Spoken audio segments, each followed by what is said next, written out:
So this is your boy Mr. G. I'm going to talk to you about my new seat, the Ultimate Seat. First thing I'm going to talk to you about is the cost and these bad boys. Don't buy these. The Ultimate Seat cost me $845. I got everything except for the sissy bar and the sissy bar cushion because I already had those on my bike. I got the rain covers because they have legitimate stitching in this seat. It gets wet, gets saturated, your stitching starts to get all puffed out and your seat comes apart. Not good. So I bought these bad boys. These are garbage and they should be ashamed of themselves for even selling them. They are like waterproofing, where it's like it sheds water, but it doesn't necessarily stop water from getting through, because if these get wet enough, they get saturated and they're holding so much water, and that's laying on your seat. So water is still touching the stitching of your seat. Garbage. Don't pay for them. Get something that's better.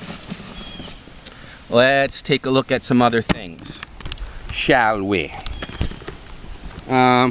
This guy is awesome. I don't think I'll ever want to ride without one. You can tilt it down so the pillion rider can get on more easily, and it has this pocket which is but look at this. There's rust.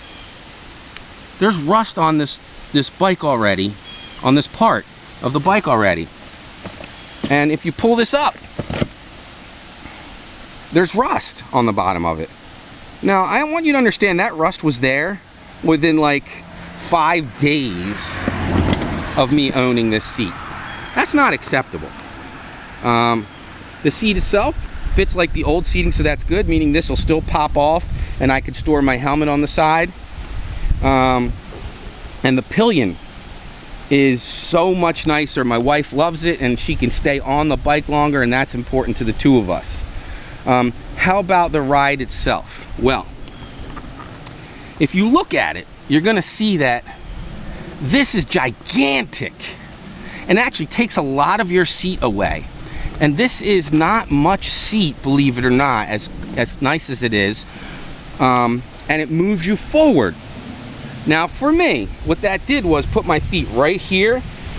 I don't know if you can see that. And that actually, for me, it actually made the ride better, which I was like pretty happy with. I now sit in like the most flawless position I've ever been in on a motorcycle. Like, it's so sit up and beg that for a cruiser it should just not be allowed. And that's good, but there's no wiggle room on this thing. Kind of reminds me of like the new Road King seat. It's like, it's soft, but you're kind of like locked in place. The Road King seat is a little worse. And so this seat is probably not good for taller riders, because they're going to be pushed forward and they're trying always to be back away further. For me, because I made my I changed my bars out to taller bars that come back a little more, and because I'm short, it actually made my riding experience better. As a whole, I find this seat really just gives my bike a more quality feel. I have a $13,000 bike that now feels like a $25,000 bike. If you sit on my bike and you sit on a new Electric Glide, it's got the same feel to it. Although I think the Electric Glide probably has some slightly nicer touches to it, if I'm being honest. Which is acceptable considering this costs 10 grand more.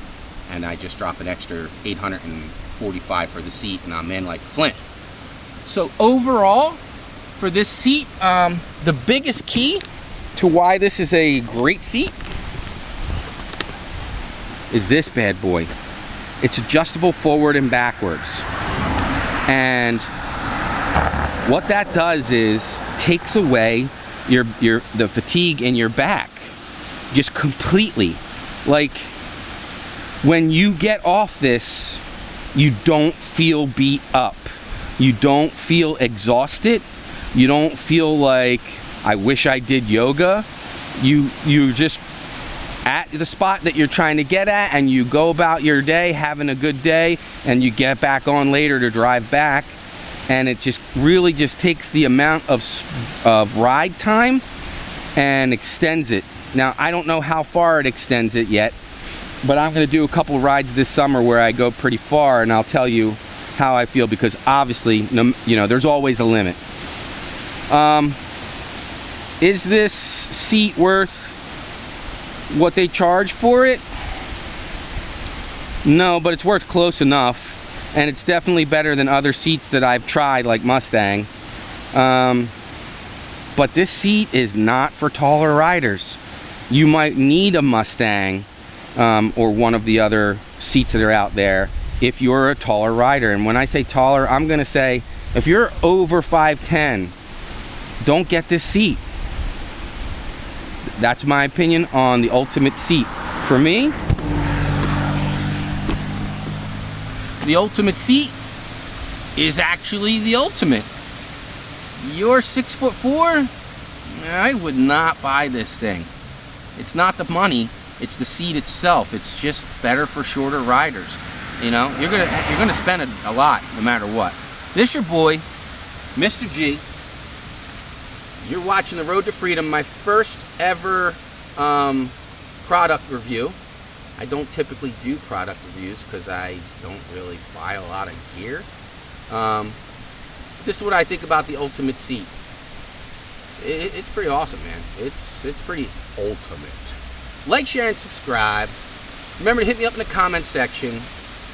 And I'll catch you soon on The Road to Freedom. Peace.